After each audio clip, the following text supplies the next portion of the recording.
If you're in your 40s or 50s and feel like your metabolism has completely betrayed you, this video is for you.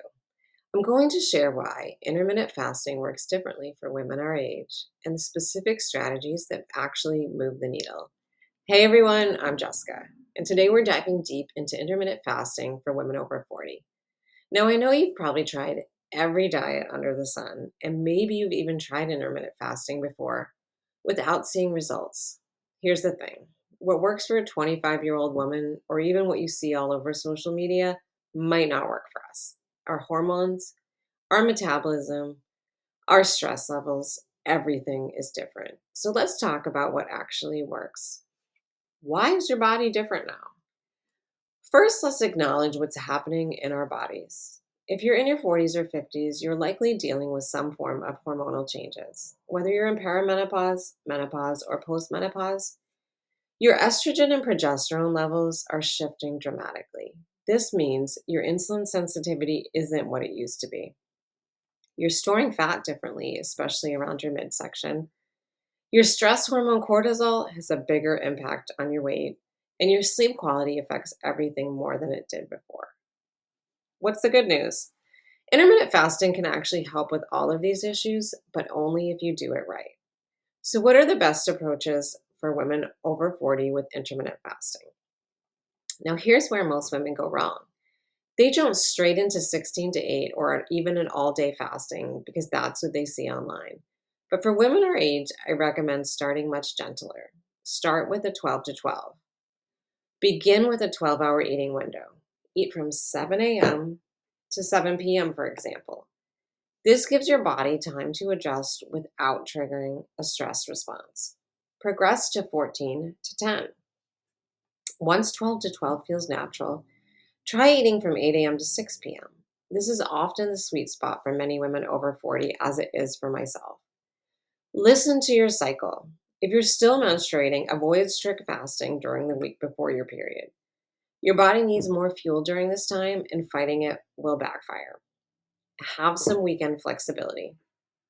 Give yourself permission to adjust on weekends. Social connections and family time matter for your overall health too. So, what do you eat during your fasting window? This is crucial. What you eat matters more than what you don't eat, especially for women our age. Protein is your best friend. Aim for 25 to 30 grams of protein per meal. As we age, we need more protein to maintain muscle mass, and it helps keep you feel satisfied during fasting periods. We need bone health nutrients. Make sure you're getting enough calcium, vitamin D, and magnesium.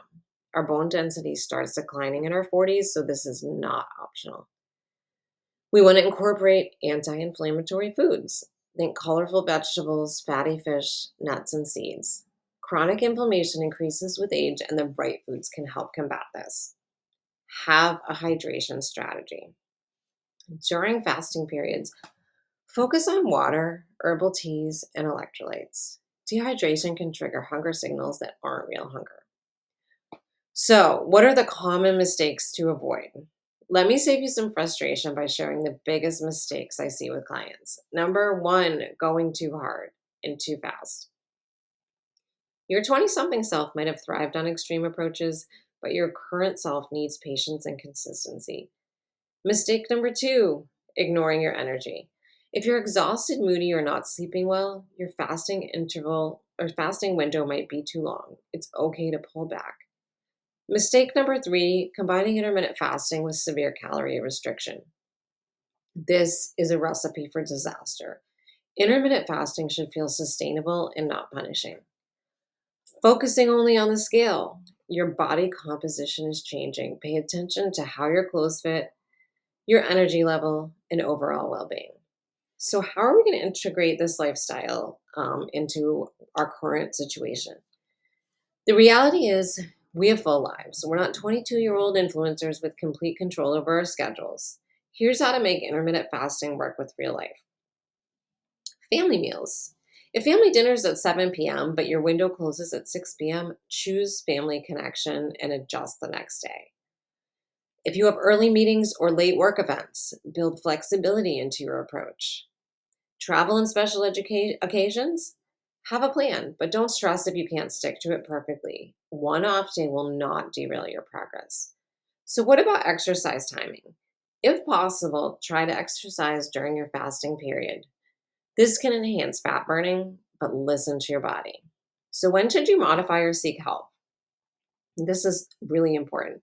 Intermittent fasting isn't right for everyone, and that's okay.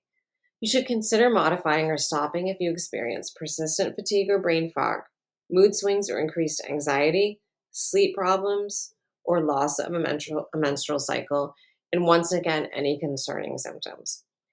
Always talk to your healthcare provider before starting intermittent fasting, especially if you have any medical conditions or take medications. Remember, the best approach is the one you can stick with long term. Start slowly, listen to your body, and be patient with the process. Your body has wisdom, trust it. If this video was helpful, give it a thumbs up and subscribe for more content specifically for women in midlife. In the comments, let me know. Have you tried intermittent fasting? What's been your biggest challenge? And remember, you're not broken, you're not too old, and it's never too late to feel amazing in your body. I'll see you in the next video.